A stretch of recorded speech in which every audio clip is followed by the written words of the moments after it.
दोस्तों, क्या आप जानते हैं कि शिवरात्रि के दिन कुछ महिलाएं क्यों संभोग करवाती हैं? ऐसा क्या राज है जो कुछ औरतें ऐसा करवाती हैं? आज हम इसी रहस्य के बारे में जानेंगे। मित्रों, शिवरात्रि का नाम सुनते ही मन में मंदिरों की घंटियों की गूंज, ओम नमः शिवाय का जाप, बेलपत्र चढ़ाते श्रद्धालु और भोलेनाथ की भक्ति में डूबी भीड़ की छवि उभरती है। लेकिन कुछ लोग इस रात को लेकर एक रहस्यमयी चर्चा भी करते हैं। क्या शिवरात्रि की रात स्त्रियों के लिए कोई विशेष महत्व रखती है? क्या इस रात का कोई गुण रहस्य है जो स्त्रियां करवाती हैं? अब यह बात सुनकर कुछ लोग चौंक जाते हैं, कुछ लोग सिर हिलाकर रह जाते हैं और कुछ लोग इस पर खुलकर चर्चा करने से कतराते हैं। लेकिन एक ऐसी पौराणिक कथा है जो इस सवाल का जवाब देती है, वह भी सीधे भगवान शिव और माता पार्वती के संवाद के माध्यम से। तो चलिए समय की धारा में पीछे चलते हैं और सतयुग की रहस्यमय रात की ओर बढ़ते हैं, जब माता पार्वती ने खुद भगवान शिव से इस रहस्य से पर्दा उठाने के लिए एक अनोखा प्रश्न किया था। सतयुग का समय था। कैलाश पर्वत की पवित्र चोटियों पर बर्फ की सफेद चादर बिछी थी। चारों ओर गहरी शांति थी। केवल मंद मंद बहती ठंडी हवाएं वातावरण में एक अद्भुत रहस्यमय कंपन उत्पन्न कर रही थी।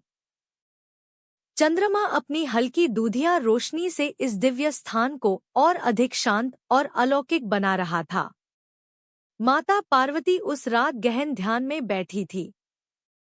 उनका मन अशांत नहीं था, लेकिन एक गहरी जिज्ञासा उनकी आत्मा के भीतर जन्म ले चुकी थी। वह साक्षात महादेव की अर्धांगिनी थी, जिन्होंने कठोर तपस्या कर शिव को पति रूप में प्राप्त किया था।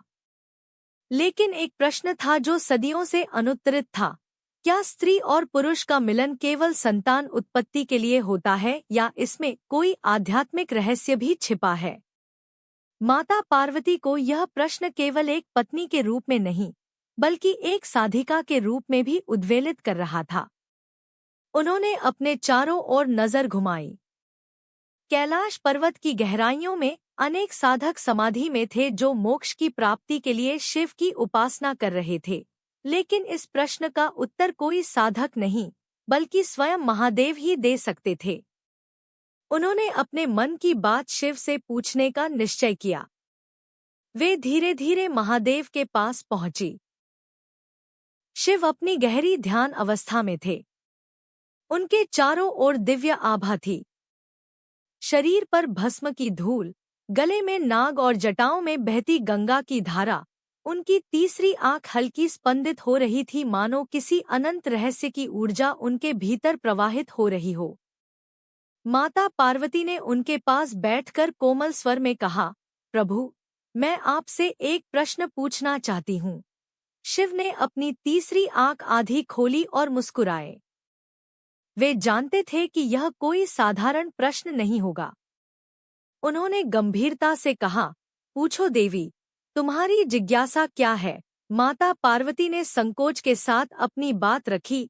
प्रभु, संसार में स्त्री और पुरुष के मिलन को केवल सांसारिक सुख या संतान उत्पत्ति से जोड़ा जाता है।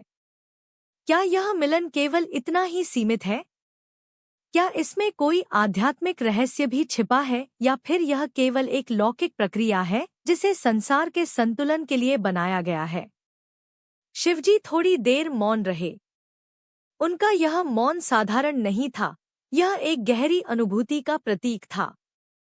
वे जानते थे कि यह प्रश्न केवल पार्वती जी की जिज्ञासा नहीं, बल्कि समस्त मानव जाति के लिए एक महत्वपूर्ण सत्य को उजागर करने वाला था। कुछ क्षण बाद उन्होंने अपनी आंखें पूरी खोली और गंभीर स्वर में बोले, हे देवी, तुम्हारा यह प्रश्न केवल एक पत्नी का नहीं, बल्कि पूरे ब्रह्मांड की स्त्री पुरुष ऊर्जा से जुड़ा हुआ है। यह केवल भौतिक शरीर का विषय नहीं, बल्कि आत्मा और परमात्मा के मिलन का भी रहस्य है। यदि तुम इसका उत्तर जानना चाहती हो तो तुम्हें एक विशेष साधना करनी होगी।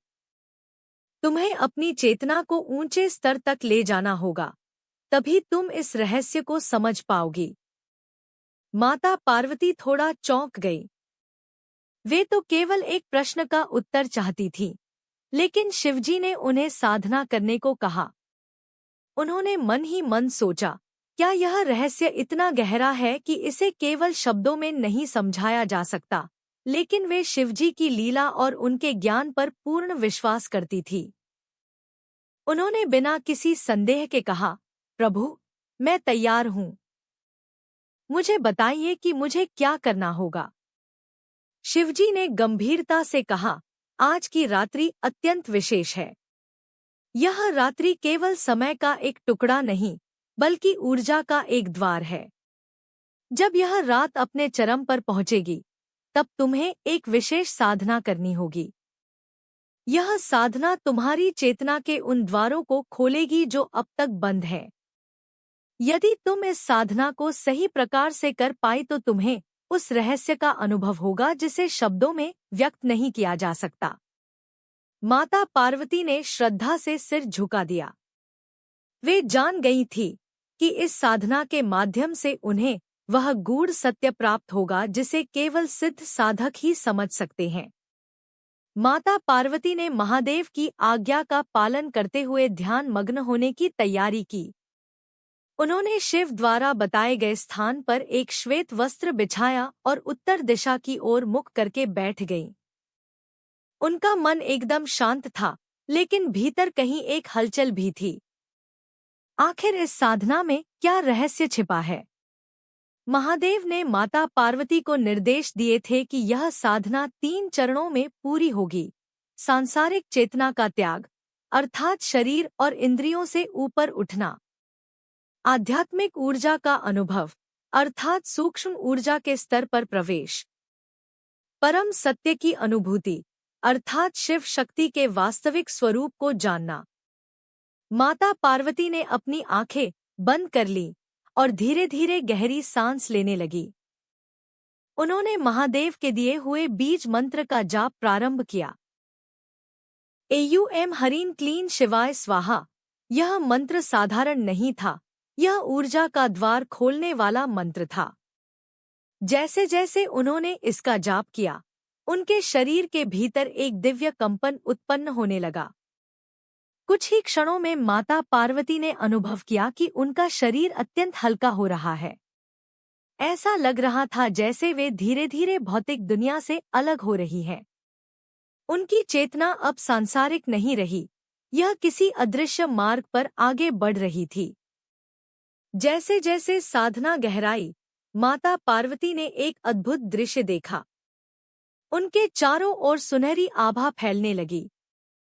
अचानक वे स्वयं को ब्रह्मांड के बीचों बीच खड़ी हुई पाईं। चारों ओर अनंत आकार, असंख्य तारों की झिलमिलाहट और एक रहस्यमय प्रकाश फैला हुआ था।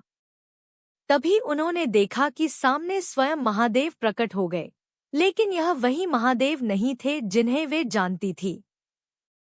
वे अब एक योगी या सन्यासी के रूप में नहीं, बल्कि अनंत ब्रह्मांड की ऊर्जा के रूप में खड़े थे। उनके शरीर से प्रकाश की असंख्य किरणें निकल रही थी। वे केवल शिव नहीं थे, वे साक्षात सृष्टि की चेतना थे। माता पार्वती विस्मय से भर गई। उनके मन में अनगिनत प्रश्न उठने लगे। यह कौन सा स्वरूप है? क्या यह वही शिव है जिनसे मैंने विवाह किया था? महादेव ने मुस्कुराकर कहा, हे देवी, तुमने जो प्रश्न किया था उसका उत्तर अब स्वयं अनुभव करो। महादेव ने माता पार्वती को अपने पास बुलाया। जैसे ही उन्होंने उनके समीप जाने का प्रयास किया, माता पार्वती ने अनुभव किया कि उनके भीतर एक असाधारण परिवर्तन हो रहा है। उनकी आत्मा हल्की होती जा रही थी। वे अपने भौतिक शरीर को भूल रही थी। अब वे केवल एक ऊर्जा के रूप में थी, केवल शक्ति। तभी महादेव बोले, हे देवी, यह संसार केवल भौतिक नहीं, बल्कि ऊर्जा का खेल है। स्त्री और पुरुष केवल शरीर नहीं है, वे शक्ति और शिव हैं। जब ये दोनों मिलते हैं, तो केवल संतान उत्पत्ति नहीं होती बल्कि चेतना का उच्चतम स्तर जागृत होता है। माता पार्वती ने आंखें बंद कर ली और इस सत्य को आत्मसात करने लगी। अब वे समझ रही थी कि यह केवल शारीरिक मिलन नहीं, बल्कि एक दिव्य मिलन था जो आत्मा के स्तर पर होता है। यह एक ऊर्जा का प्रवाह था जो संसार के संतुलन और ब्रह्मांड की रचना को निर्धारित करता है। साधना के इस अद्वितीय अनुभव के बाद माता पार्वती ने शिव के चरणों में सिर झुका दिया और कहा, प्रभु, अब मुझे सच्चे अर्थ में मिलन का रहस्य समझ में आया। यह केवल शारीरिक नहीं, बल्कि आध्यात्मिक रूप से होता है। जब स्त्री और पुरुष मिलते हैं तो यह केवल भौतिक नहीं, बल्कि एक ऊर्जा का मिलन है जो ब्रह्मांड के सृजन और विस्तार को नियंत्रित करता है। महादेव ने संतुष्ट होकर कहा, हे देवी, तुम्हारी साधना सफल रही। तुमने वह सत्य प्राप्त किया जिसे समझने का प्रयास संसार के बहुत कम लोग कर पाते हैं। यह रहस्य केवल एक साधिका के रूप में नहीं, बल्कि एक पत्नी और माँ के रूप में भी प्रकट हुआ था। यह सिद्धांत जीवन के किसी भी क्षेत्र में लागू होता है जहाँ चेतना और ऊर्जा का मिलन होता है। इसी प्रकार माता पार्वती ने उस रहस्य को समझा जो स्त्री और पुरुष के मिलन से जुड़ा हुआ था। और यही वह रहस्य है जो इस शिवरात्रि पर कुछ महिलाओं के द्वारा किया जाता है।